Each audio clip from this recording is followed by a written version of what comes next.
নমস্কার, ভাগ্যরাজ জ্যোতিষ ও বাস্তু চ্যানেলে আমাদের সুস্বাগত। আজকে যে আলোচনার বিষয় হলো যে শনিদেবের যে বক্র গতি বা রিট্রোগ্রেড মোশন এতদিন ছিল, এই গত জুন মাস থেকে জুন 2024 থেকে যেটা চলছিল শনিদেব বক্র গতিতে বা রিট্রোগ্রেড মোশনে ছিল, সেটি শেষ হতে চলেছে এবং এই আগামী 15ই নভেম্বর থেকে শনি গ্রহ মার্গী হচ্ছে।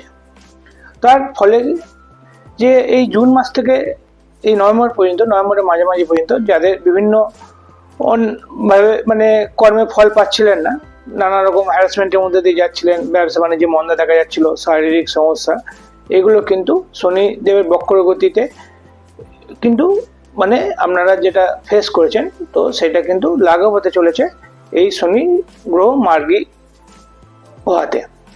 এই 15ই নভেম্বর থেকে কিন্তু শনি গ্রহ মার্গী হচ্ছে। তার ফলে কিন্তু অনেকেরই খারাপ সময় কেটে উঠবে এবং জ্যোতিষশাস্ত্র মতে শনি গ্রহকে বলা হয় যে কর্ম ফলদায়ক গ্রহ। তো কর্ম কারক গ্রহ হচ্ছে শনি এবং কর্মফল গ্রহ শনি গ্রহই প্রদান করে। তার ফলে যারা সৎ প্রচেষ্টার মধ্যে এবং সৎ কর্মের মধ্যে দিয়ে আছেন, পরিশ্রম করছেন, ঠিকঠাকভাবে সৎ উপায়ে নিজেদের জীবিকা নির্বাহ করছেন, তারা কিন্তু এই সময়টাতে ভালো ফল পাবেন। আগামী 15ই নভেম্বর থেকে মার্চের 29 তারিখ মানে মার্চ পর্যন্ত কিন্তু তারা একটা উন্নতির যোগ পাবেন এবং সব দিক দিয়ে কিন্তু তাদের ভালো যাবে। তো এখন আসছি কোন রাশির জাতক জাতিকারা মানে কিভাবে লাভবান হবে এই শনির বক্রগতি ত্যাগ করে মার্গী হওয়ার ফলে। প্রথমে আসছি মেষ রাশির জাতক জাতিকাদের ক্ষেত্রে। মেষ রাশির সাপেক্ষে যে শনি গ্রহের অবস্থান সেটা হচ্ছে একাদশ স্থানে। তো তার ফলে একাদশ স্থানটা ইনকামের স্থান, বুঝতেই পারছেন যে মেষ রাশির জাতক জাতিকা যারা আছেন তাদের ব্যবসা বাণিজ্য কিন্তু ভালো হবে, মানে ব্যবসায় ইনকাম বাড়বে এবং যারা চাকরি করেন তাদেরও কিন্তু বিভিন্ন সোর্স থেকে ইনকাম বাড়ার সম্ভাবনা। এছাড়া যাদের টাকা আটকে আছে সেসব টাকা কিন্তু এই সময় পেয়ে যাওয়ার একটা ভালো সময়, যে 15ই নভেম্বরের পর থেকে এই মার্চ 2025 পর্যন্ত। এছাড়া কোনো এরিয়ার পাওয়ার থাকলে কিন্তু এই সময়টাতে কিন্তু তারা পেতে পারেন। এরপরে আসছি বৃষ রাশির ক্ষেত্রে। বৃষ রাশির ক্ষেত্রে শনি গ্রহের যে অবস্থান সেটা হচ্ছে দশম স্থান। দশম স্থান হলো কর্মের ঘর। তো কর্মের ঘরে শনিদেব মার্গী হওয়ার জন্য কিন্তু কর্মে একটা বিশাল সুযোগ বৃষ রাশির জাতক জাতিকাদের ক্ষেত্রে। যারা কোনো কারণে জবলেস হয়ে আছেন বৃষ রাশির জাতক জাতিকারা, তারা কিন্তু এই 15ই নভেম্বর থেকে কর্মের ব্যাপারে ভালো আশা করতে পারেন এবং চাকরি তাদের পাওয়ার খুবই প্রবল সম্ভাবনা। যারা নতুন চাকরিতে বিভিন্নভাবে পরীক্ষা দিচ্ছেন কিন্তু তাদেরও সফল হয়ে ওঠার সম্ভাবনা। এছাড়া যারা চাকরি করছেন তাদের প্রমোশনের যোগ এই 15ই নভেম্বর থেকে মার্চ 2025 পর্যন্ত। বা যারা যে প্রফেশনে আছেন, ব্যবসা বাণিজ্য যে যাই করছেন, কিন্তু সবই কিন্তু তাদের প্রফেশনে কিন্তু উন্নতি দেখা যাবে যারা বৃষ রাশির জাতক জাতিকা। এরপরে আসি মিথুন রাশির ক্ষেত্রে। মিথুন রাশির ক্ষেত্রে শনিদেবের যে অবস্থান হচ্ছে নবম স্থান। নবম স্থানটা হলো কি ভাগ্যের ঘর। তো সার্বিকভাবে বলা যায় যে মিথুন রাশির জাতক জাতিকাদের ভাগ্যের উন্নতি হবে এবং তারা সব ব্যাপারেই ভালো ফল পাবে এই 15ই নভেম্বর থেকে মার্চ 2025-এর মধ্যে কিন্তু তারা ভাগ্যের ভালো সাপোর্ট পাবেন সব দিক থেকে। এবার আসি কর্কট রাশির ক্ষেত্রে। কর্কট রাশির জাতক জাতিকারা খেয়াল করে দেখবেন যে গত জুন মাস থেকে তাদের শরীরে নানা রকম সমস্যা দেখা যাচ্ছিল এবং তারা শারীরিক সমস্যায় অনেকেই ভুগেছেন। তো তারা কিন্তু অনেকটা রেহাই পাবেন এই 15ই নভেম্বর পর থেকে শনিদেব বক্রগতি ত্যাগ করার ফলে। এবং এই 15ই নভেম্বর থেকে যে মার্গী হচ্ছে, তো সেক্ষেত্রে কিন্তু যারা শারীরিক সমস্যায় ভুগছিলেন তো অনেকেই কিন্তু সেটা কাটিয়ে উঠতে সক্ষম হবেন, যারা কিনা কর্কট রাশির জাতক জাতিকা। এরপর আসি সিংহ রাশির জাতক জাতিকাদের ক্ষেত্রে।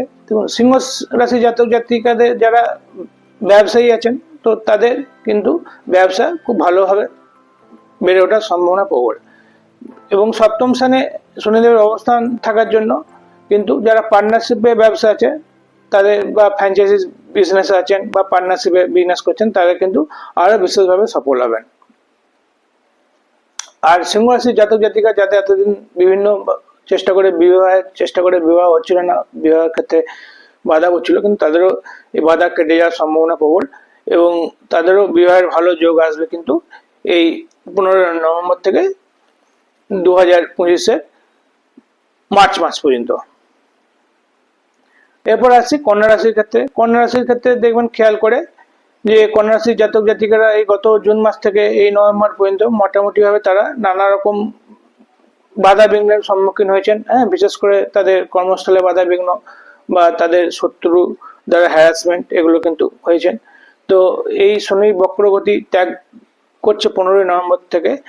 তো তারপরে যে মার্গী হচ্ছে তার ফলে কিন্তু তারা শত্রুরা সেভাবে আর কিছু করে উঠতে পারবে না এবং কর্মের যে বাধা বিঘ্ন কিন্তু অনেকটাই কমবে এই 15 নভেম্বরের পর থেকে এবং তাদের ক্ষেত্রে কিন্তু অনেকটাই ভালো যাবে, এটুকু তো বলাই যায়। 15 নভেম্বর থেকে এই আগামী মার্চ 2025 পর্যন্ত। এরপরে আসি তুলা রাশির ক্ষেত্রে। তুলা রাশির যে জাতক জাতিকা যারা আছেন তো তাদের ক্ষেত্রে কিন্তু যারা বিভিন্ন রিলেশনশিপে আছে তো তাদের রিলেশনশিপে কিন্তু খুব ভালো খবর। কারণ পঞ্চম ঘরটা হলো প্রেম প্রণয় বা রিলেশনশিপের ঘর। তো সেক্ষেত্রে কিন্তু তুলা রাশি জাতক জাতিকা যারা রিলেশনশিপে আছেন তাদের রিলেশনশিপে উন্নতি এবং পঞ্চম ঘরটা সন্তান ঘর হওয়ার জন্য যে সন্তানের দিক থেকে অনেকে সুখী হবেন, সন্তানের ভালো গুড নিউজ পাবেন এবং যারা সন্তান ধারণের ইচ্ছুক এই সময়টা কিন্তু খুবই শুভ সময় তুলা রাশির জাতক জাতিকার ক্ষেত্রে। এছাড়া পঞ্চম ঘরটি ইষ্টদেবের ঘর বলেও মানা হয়, তার ফলে এই সময় কিন্তু তুলা রাশির জাতক জাতিকাদের অনেকের মধ্যে একটা স্পিরিচুয়াল এনার্জি কিন্তু বেড়ে ওঠার সম্ভাবনা, তার ফলে তারা একটু বেশি আধ্যাত্মিক হতে পারে 15 নভেম্বরের পর থেকে। এরপর আসি বৃশ্চিক রাশির ক্ষেত্রে। বৃশ্চিক রাশির ক্ষেত্রে শনি দেবের যে অবস্থান চতুর্থ ঘরে, বৃশ্চিক রাশির সাপেক্ষে শনি দেবের অবস্থান হচ্ছে চতুর্থ ঘরে। তো চতুর্থ ঘরটি হলো গাড়ি এবং বাড়ির ঘর। তার ফলে যারা এতদিন ধরে বাড়ি বা ফ্ল্যাট বা জায়গা খোঁজ করছিলেন, কেনার চেষ্টা করছিলেন, সফল হননি, তারা কিন্তু এই 15 নভেম্বর থেকে কিন্তু বিশেষভাবে তারা সফল হবেন গাড়ি বা বাড়ির ক্ষেত্রে। বাড়ি, ফ্ল্যাট বা জায়গা বা 2 হুইলার 4 হুইলার এই যোগগুলি কিন্তু বৃশ্চিক রাশির জাতক জাতিকাদের পক্ষে খুবই শুভ। এছাড়া তাদের ফ্যামিলি সুখও কিন্তু বাড়বে, কারণ চতুর্থ ঘরটি হচ্ছে পারিবারিক সুখের ঘর। এরপর আসছি ধনুরাশির ক্ষেত্রে। ধনুরাশির ক্ষেত্রে ধনুরাশির সাপেক্ষে যে শনিদেবের অবস্থান তৃতীয় ঘরে, তৃতীয় ঘর যেটা সহজ ভাব, তার ফলে তাদের যে ভাই বোনদের দিক থেকে অনেক সুখবর আসবে যারা ধনুরাশির জাতক জাতিকা। এছাড়া যারা কম্পিটিটিভ এক্সাম দিচ্ছিলেন সেগুলো ক্র্যাক করার সম্ভাবনা কিন্তু প্রবল বেশি ধনুরাশির জাতক জাতিকাদের ক্ষেত্রে এই 15 নভেম্বরের পর থেকে। তো আপনারা যারা ধনুরাশি আছেন, যারা বিভিন্ন পরীক্ষা দিচ্ছেন, তো তারা কিন্তু 15 নভেম্বর থেকে মার্চ 2025 পর্যন্ত ভালো ফল এক্সপেক্ট করতেই পারেন। এরপর আসছি মকর রাশির ক্ষেত্রে। তো মকর রাশির ক্ষেত্রে, মকর রাশির যে ক্ষেত্রে শনিদেবের যে অবস্থান সেটা হচ্ছে দ্বিতীয় স্থান। দ্বিতীয় স্থান হলো ক্যাশ ঘর বা আপনার যে টাকা পয়সার ঘর। তো যারা মকর রাশি তারা কিন্তু একটা বিশাল রকম ফাইন্যান্সিয়াল আপলিফটের মধ্যে দিয়ে যাবেন এবং নানা দিক থেকে তাদের কিন্তু নগদ টাকা হাতে আসার সম্ভাবনা প্রবল। যারা ব্যবসা করছেন তাদের কিন্তু ব্যবসার মাধ্যমে ভালো টাকা আসার সম্ভাবনা, বা যাদের চাকরি করছেন তাদের যে এরিয়ার সেটা আসার সম্ভাবনা, বা যারা শেয়ার মার্কেটে আছেন তারাও কিন্তু লাভবান হতে পারেন। তো মকর রাশির ক্ষেত্রে আর্থিক দিক দিয়ে যথেষ্ট ভালো যাবে এই 15 নভেম্বরের পর থেকে। এবং আমি এটা বলছি যে শনির যে কুম্ভ রাশি যতদিন পর্যন্ত অবস্থান করবে, অর্থাৎ মার্চ পর্যন্ত, এই সমস্ত প্রেডিকশন কিন্তু এই 15 নভেম্বর থেকে মার্চ 2025 সাপেক্ষে। এরপরে আসছি কুম্ভ রাশির জাতক জাতিকাদের ক্ষেত্রে। কুম্ভ রাশির জাতক জাতিকাদের ক্ষেত্রে শনিদেবের যে অবস্থান প্রথম ঘরে হওয়ার জন্য তাদের কিন্তু সার্বিক দিক দিয়ে যথেষ্ট ভালো যাবে। তাদের হেলথ বলুন, ওয়েলথ বলুন, প্রসপারিটি বলুন, সব দিক থেকে কিন্তু কুম্ভ রাশির যে জাতক জাতিকা আছে তারা কিন্তু উন্নতি করবে 15 নভেম্বর থেকে, বিশেষত এই মার্চ 2025 পর্যন্ত। এবং লাস্টলি যারা মীন রাশির জাতক জাতিকা আছেন, তো তাদের জন্য বলবো যে তাদের যে এই গত জুন মাস থেকে একটা অর্থ কষ্ট অনেকের চলছিল, যে ধার দেনা বা একটা টাকা পয়সার যে হিউজ এক্সপেন্সেস হচ্ছিল, সেটা কিন্তু মীন রাশির যারা জাতক জাতিকা তাদের কিন্তু কমতে চলেছে বা শেষ হতে চলেছে এই 15 নভেম্বরের পর থেকে।